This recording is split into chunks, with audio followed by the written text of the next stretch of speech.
Well, it has just gone 9 o'clock and it's time for the late edition, in fact. We're coming to you live from Johannesburg. My name is Oliver Dixon. Thank you so much for being with us this evening. Really do appreciate it. The July 2021 unrest, which was sparked by the arrest of Jacob Zuma, remains a spectre that looms large over the integrity of our democracy when we think back to some of the darkest days of our democratic dispensation. The NPA has prosecuted several individuals linked to the incitement of those unrest, including Duduzile Zuma-Sambudla. Well, the Zuma Foundation has described it as a persecution of the Zuma family, a continued political persecution of the Zuma family. We ask the question, is there any merit to the NPA pursuing someone regardless of their family, political affiliation, as well as their brand name in the country? That conversation coming up in this hour.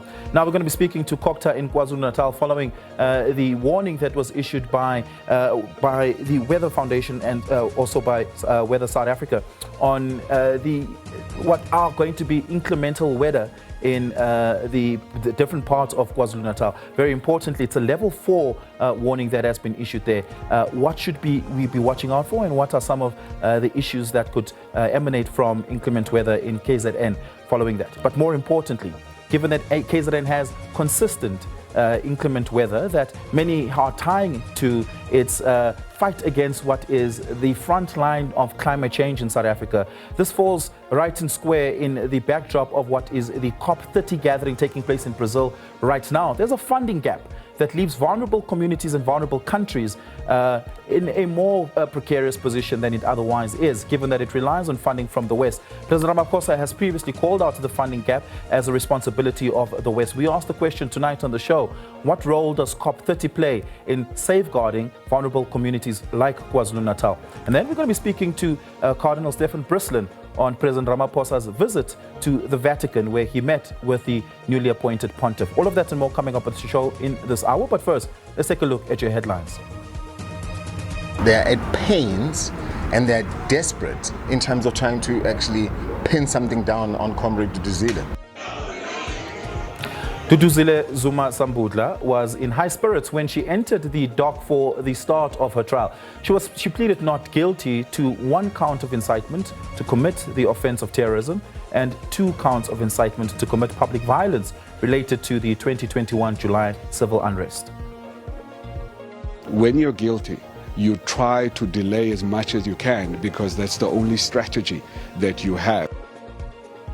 Family members of apartheid-era victims and survivors have expressed concern that the current adjournment of the TRC cases inquiry to the 26th of this month is delaying tactic.